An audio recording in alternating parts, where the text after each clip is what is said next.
Sometimes it's the little things. So here's my 1.5 liter bottle I've been using for water since the boot heel.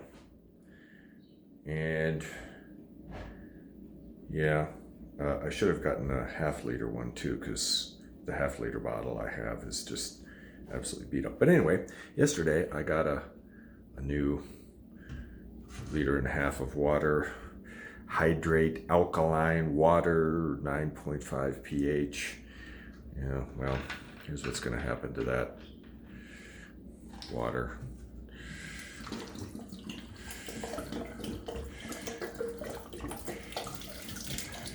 Because I didn't buy this for the water.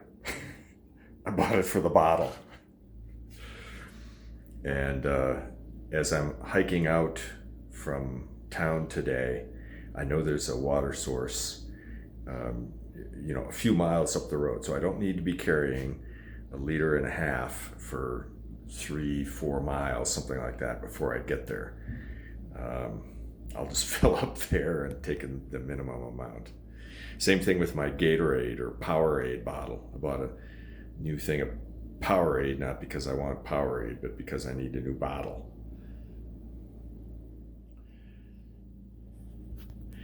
And I learned from the legendary PCT hiker Eric D, always take town food out of a resupply stop.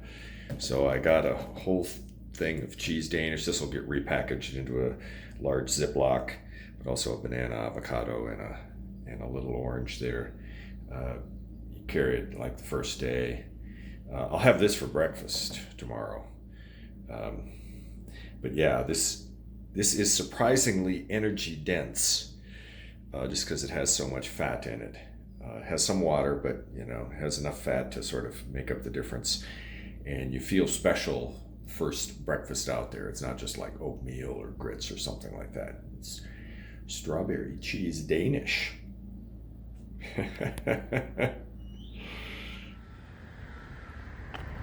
18th of May, 10:20.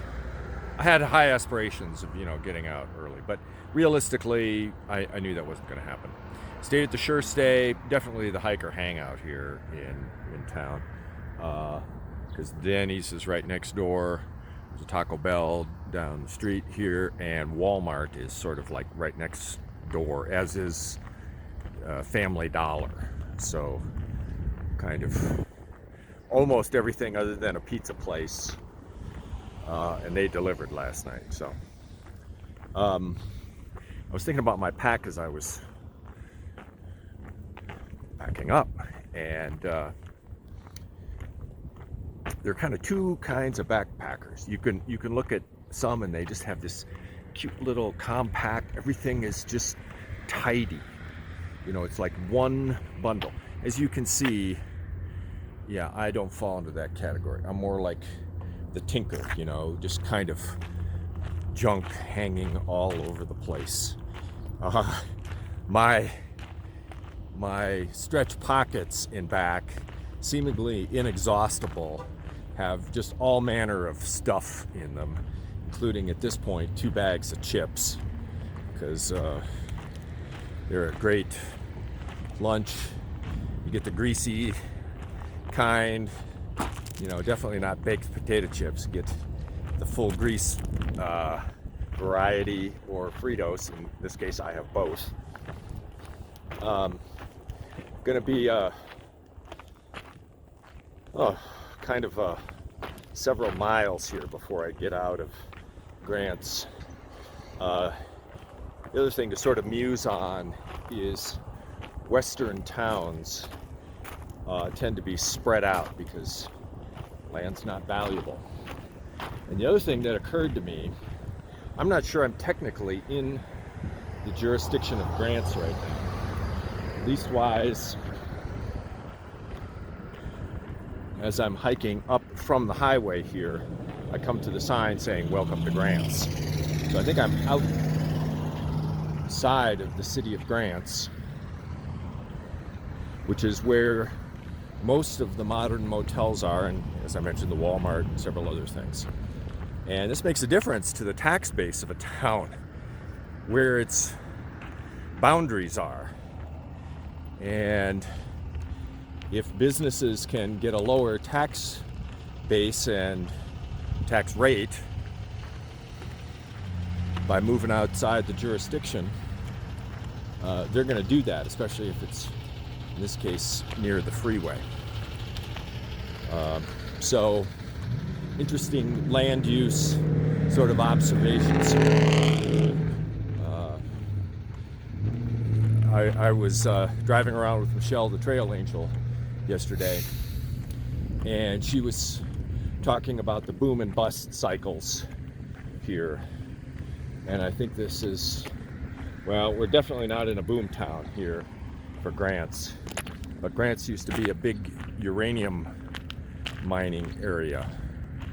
And so a lot of the infrastructure was built for the population and the income that generated, which isn't operating right now. So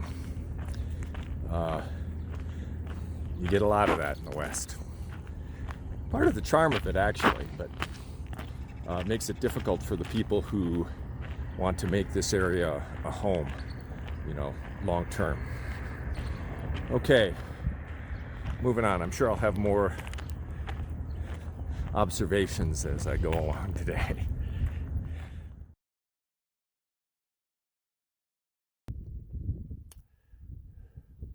Grants, New Mexico. There in the distance.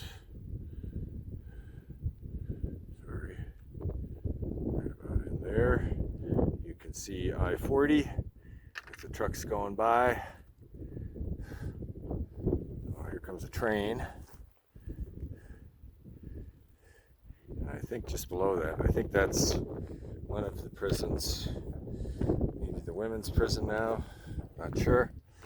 And there's the other one that I walked by earlier. Somebody put a cross up here. I see a little rain falling on Grants. There's a little drizzle on me too. Well, this is interesting. This is right where I shot, almost right where I shot the view of Grants. What's this, like a dinner bell? Is this gonna release the spell on Jadis?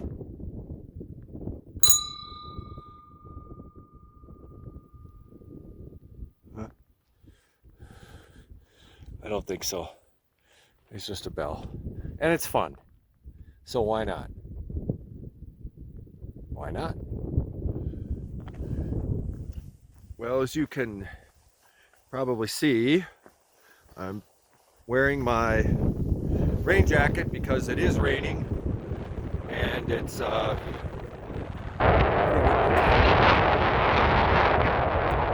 the 23rd of April to the 18th of May without ever pulling out my rain jacket till today.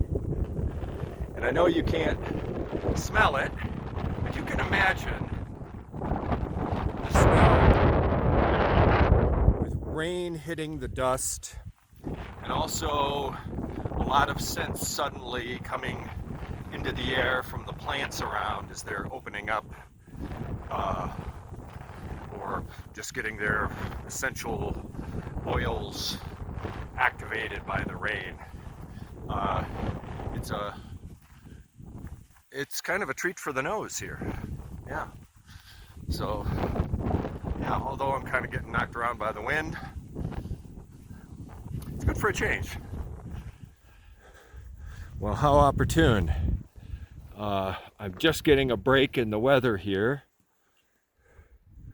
Mount Taylor. That's Mount Taylor. Just the very tip top is covered in clouds. Not 10 minutes ago, I couldn't see anything in that direction. It was all just socked in. Cool. Oops, sorry. There we go.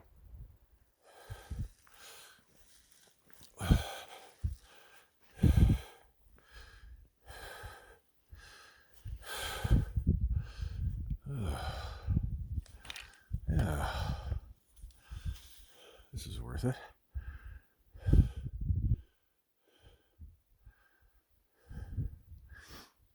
I haven't even gotten to the Mount Taylor alternate trailhead yet, but this is good.